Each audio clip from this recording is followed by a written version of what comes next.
China's embassy in Washington released a statement.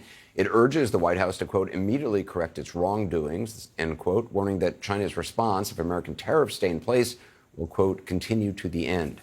Perspective now from former UN Ambassador John Bolton, who served as National Security Advisor in the first Trump administration, and Richard Quest, CNN business editor at large and anchor of Quest Means Business. So, Ambassador Bolton, I know you're not an economist, but just from a strategic perspective, do you think China is going to blink and try to cut a deal with the White House?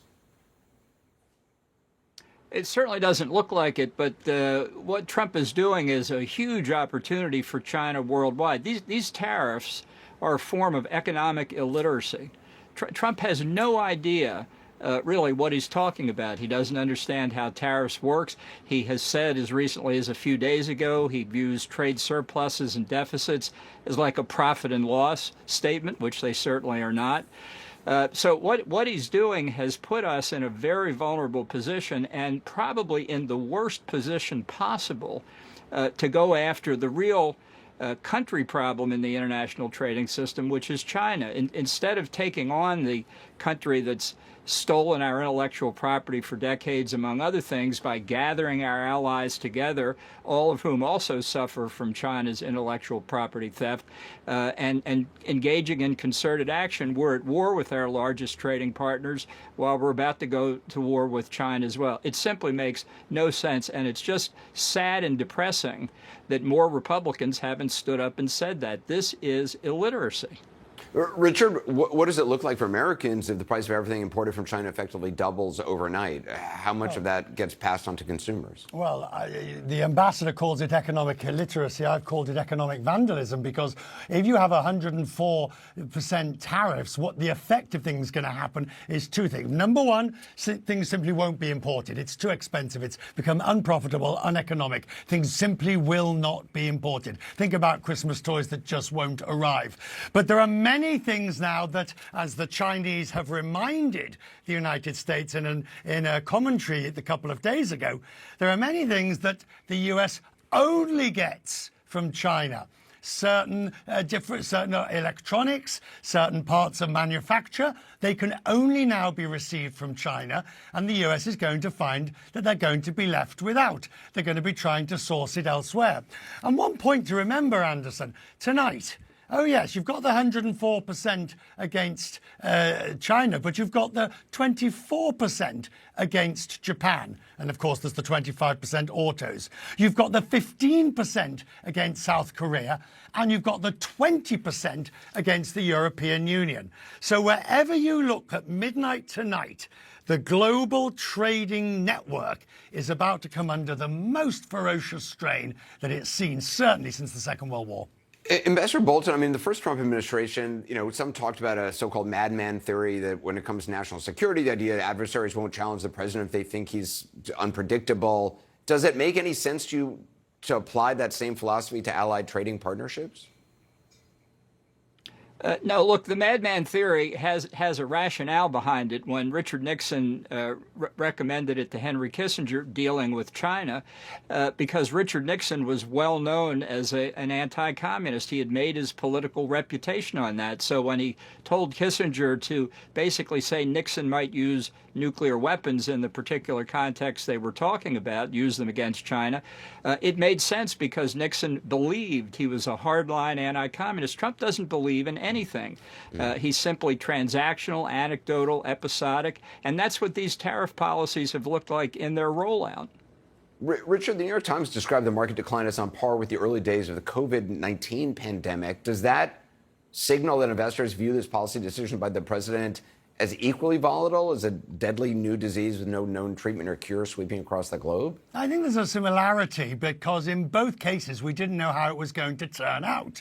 The only difference being that in one particular case, in COVID, there was this massive effort towards sorting it out, and we had a vision of where we wanted to go, and everybody seemed to be moving in the same direction. In this particular case, because we don't know what the end game looks like, we don't know. You see, even if, just for argument's sake, let's say the tariffs all come down to zero, just humour me. They all come down to zero.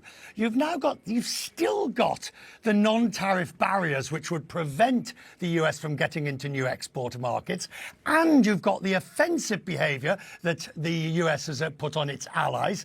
You know, Elizabeth Warren was talking about it a second ago, and the ambassador knows.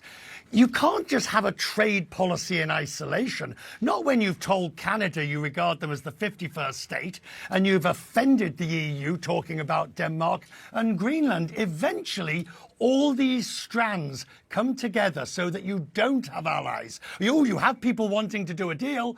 That's pure, unadulterated self-interest. But what you don't have is the commonality of view and value that'll get you over the line.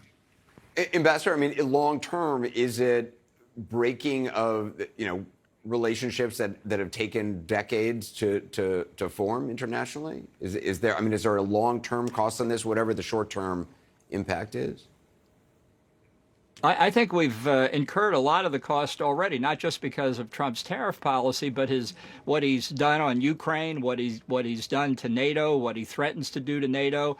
I can see all over the world, from Europe to the Far East, that decades of effort by many, many Americans in government and out of government to build up relationships of trust, of good faith, of reliance, of dependability, that the United States deserves to be the leader of the world to protect its own interest, not because of economic relations, but because people trust us. They don't trust us anymore, and it's going to be very hard to rebuild. This is the wide open gap that we have left for the Chinese to drive through, and I think they're moving along. Trump simply doesn't grasp any of that. He doesn't understand alliances as long-term propositions. He just sees them as one transaction after the other, and that's not the way they work. Starting off tonight, Senator Elizabeth Warren, Democrat of Massachusetts, who sits on the Finance Committee and is the ranking member on the Banking Committee. So with these tariffs about to go into effect in China overnight, around midnight, how much more economic pain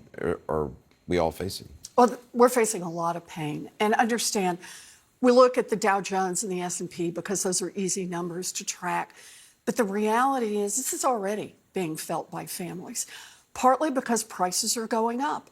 We already see the soft data showing us that there are a lot of companies out there saying, you know what, we can tell what's coming. We're just going to raise our prices now. And then if we need to raise them more later, we will do that. The head of the Fed said on Friday that this kind of across-the-board tariffs means prices will go up for families. We'll see more inflation. But he also pointed out unemployment is likely to go up as well.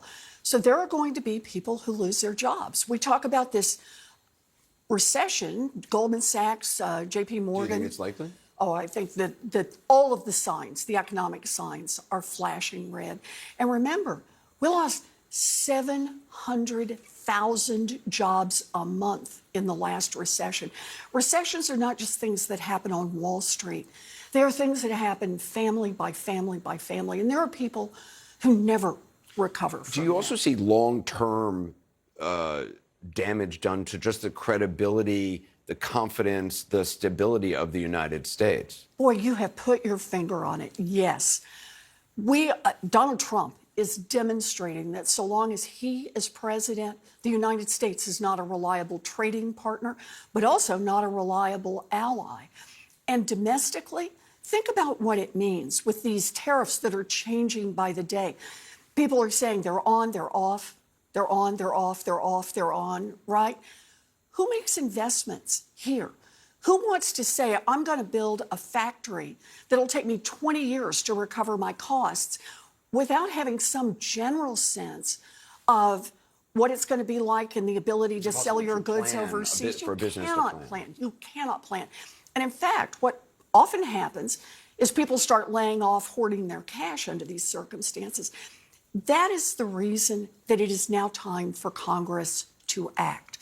We have the power in the Senate and the House to roll back the authority that Donald Trump is using. It's a simple resolution.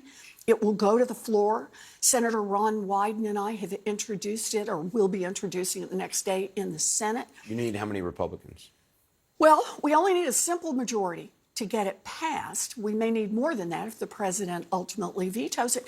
But you know, this is the moment for Republicans. This is the place where it's right in front of them. Either they can continue to bend a knee to Donald Trump, or they can stand up for the people back home who are getting hurt by Donald Trump.